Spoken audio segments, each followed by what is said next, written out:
Hello my dear students, আগের দিনের ক্লাসে আমরা বায়োটেকনোলজির প্রিন্সিপালস অ্যান্ড প্রসেস পড়েছি। আজকে আমরা বায়োটেকনোলজি অ্যান্ড ইটস অ্যাপ্লিকেশন পড়বো। এটা নিচের বায়োলজি সিলেবাসের 9th ইউনিটের সেকেন্ড চ্যাপ্টার, আর ক্লাস 12-এরও এটা একদম লাস্টের আগের ইউনিটের সেকেন্ড চ্যাপ্টার, মানে 4th ইউনিটের সেকেন্ড চ্যাপ্টার। যাই হোক, আমাদের এনসিইআরটি থেকে তো লাইন বাই লাইন পড়তেই হবে, যেটা নিটের জন্য খুবই ম্যান্ডেটারি। কিন্তু যাতে তোমাদের সময়টা কম লাগে সেজন্য আমি ভিডিওটা সেইভাবে ছোট করে বানাচ্ছি তোমাদের জন্য, যাতে অল্প সময়ে তোমরা চ্যাপ্টারটা রিভিশন করে নিতে পারো।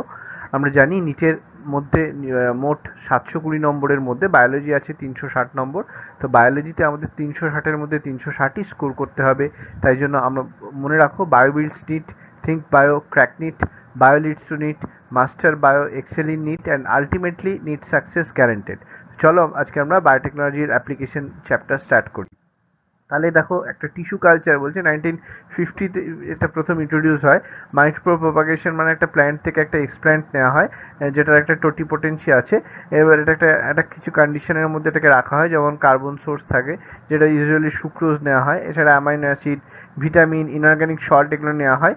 হরমোন দেওয়া যেতে পারে, বা প্ল্যান্ট গ্রোথ রেগুলেটর যেগুলোকে বলা হয় পিজিআর, যেটা অক্সিন হতে পারে, বা তোমার রুটের ক্ষেত্রে দেওয়া হয়, রুটে ইনজেকশন করা হয়, বা সাইটোকাইনিন হয়, যেটা স্টেম বা শুটের ডেভেলপমেন্টের জন্য। তো টিস্যু কালচারের বেনিফিট কি, আমরা লার্জ নাম্বার অফ প্ল্যান্টস খুব শর্ট ডিউরেশনের মধ্যে তৈরি করতে পারি, এবং all of them will be genetically identical. সেই জন্য এদেরকে আমরা সোমা ক্লোনস বলতে পারি, যেমন অ্যাপেল, ব্যানানা, টমেটো তৈরি হয়।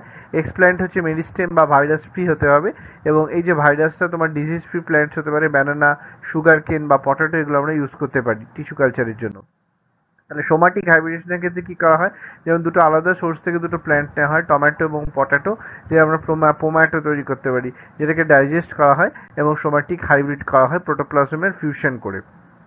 এরপর কি বলছে দেখো, nutritionally enhanced crop golden rice, এটা vitamin A enriched rice, GM rice বলতে পারি, এটাকে ট্রান্সজেনিক রাইসও বলা যায়। হ্যাঁ, এটা হচ্ছে তোমার নার্কোসিস সিউডের ক্ষেত্রে দেওয়া হয় বিটা ক্যারোটিন জিন। এই বিটা ক্যারোটিন জিনটাকে যদি ভায়া এগ্রোব্যাকটেরিয়াম টিউমিফিসিয়েন্স ব্যাকটেরিয়া আমরা রাইসের মধ্যে ইন্ট্রোডিউস করি, তাহলে আমরা গোল্ডেন রাইস পাই। সেই গোল্ডেন রাইসটা হচ্ছে ম্যানেজমেন্ট অফ নাইট ব্লাইন্ডনেস বা জেরপ্থ্যালমিয়ার জন্য লাগে, যেটা হচ্ছে ভিটামিন এ এনরিচ থাকে। হিরুডিন প্রোডাকশন, হিরুডিন হচ্ছে একটা অ্যান্টিকোয়াগুলেন্ট, যেটা ন্যাচারালি পাওয়া যায় হিরুডিনেরিয়া গ্রানুলোসা বা জোঁক থেকে, যেটা একটা ব্লাড সাকিং ওয়ার্ম।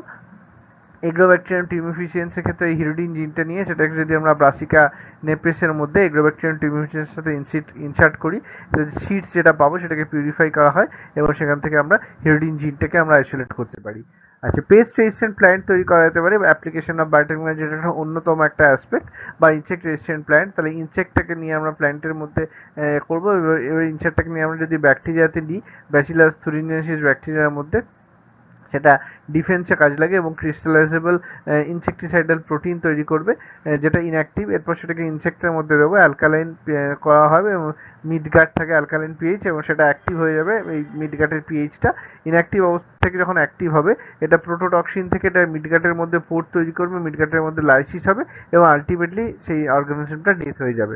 তাহলে স্পেসিফিক বিটি টক্সিন জিন, এটাকে আমরা বিটি ব্যাসিলাস থুরিনজেন্সিস ব্যাকটেরিয়া থেকে আইসোলেট করবো, দেন অ্যাডেড টু প্ল্যান্টস, যেমন বিটি কটন, বিটি টমেটো, বিটি সয়াবিন, বিটি কর্ন, বিটি ব্রিঞ্জেল, এগুলো হতে পারে। ইনসেক্টসের ক্ষেত্রে আমরা lepidopterans, tobacco, bird worm, army worm, এগুলো করতে পারি। কোলিওপ্টেরাস হচ্ছে বিটলস, ডিপটেরান্স হচ্ছে ফ্লাইজ অ্যান্ড মসকুইটো। আচ্ছা, ক্রাই 1 AC এবং ক্রাই 2 AB, এটা কটন বলওয়ার্মের ক্ষেত্রে ইউজ করা হয়। ক্রাই 1 AB হচ্ছে কর্ন বোরার্সের ক্ষেত্রে ইউজ করবো আমরা। জিন সাবস্ট্রাকশন করা হয়, যেটাকে জিন সাইলেন্সিং বলা হয়। আরএনএ হচ্ছে একটা আরএনএ ইন্টারফারেন্স টেকনোলজি। নিমাটোড যেমন মেলাডোকাইনি ইনকগনিটার ক্ষেত্রে এটা ইউজ করা হয়। ডিএনএ থেকে জানি আমরা আরএনএ, এবং আরএনএ থেকে প্রোটিন তৈরি করা হয়। নিমাটোডটাকে যদি একটা টোব্যাকো রুটের মধ্যে আমরা ইনফেক্ট করি, it can cause root knot disease. RNA হচ্ছে naturally occurring mechanism. All eukaryotic organism, যেটা সেলুলার ডিফেন্সে কাজে লাগে, we can silence a specific mRNA with DS double stranded DNA stripping transfection of mRNA. এরপর সেটা সোর্স নেওয়া হলো ইনফেকশন উইথ ভাইরাস, আরএনএ জিনোমের মধ্যে দেওয়া হলো, এবার ট্রান্সপোজন বা jumping gene that can replicate via RNA intermediate. এবার এটাকে আমরা সেন্স স্ট্র্যান্ডের মধ্যে আমরা ইনজেক্ট করলাম। আচ্ছা, এখান থেকে নিমাটোড স্পেসিফিক জিন পেলাম, এটা হচ্ছে সেন্স অ্যান্টিসেন্স থাকবে, যেটা ডিএস আরএনএ। এরপর সেই নিমাটোডটাকে ডিএস ডিএনএটাকে নিয়ে আরএনএ পেলাম, ডিএস আরএনএ, সেটাকে আবার একটা এক্স প্রোটিন পেলাম, সেটাকে রুটের মধ্যে দিলাম, টোব্যাকো, এটা সাইলেন্সিং হলো। ফ্লেভার সেভার টমেটো, এইভাবে আমরা তৈরি করতে পারি। তাহলে এখান থেকে যে টমেটো থেকে যে জিনটা পাচ্ছি, এটা পলিগ্যালাক্টোইরোজ জিন, যেটা থেকে প্রোটিন পাওয়া যেতে পারে, যার জন্য এটা সফট হয়।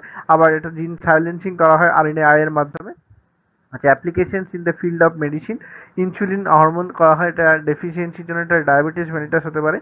এটা সলিউশন কীভাবে করা যেতে পারে, ইনসুলিনটা ক্যাটেলের মধ্যে দিতে পারে, বুভিন বা পিগের মধ্যে পরশাইনের ক্ষেত্রে দেওয়া হয়, যেটা অ্যালার্জিক রিয়াকশন তৈরি করে।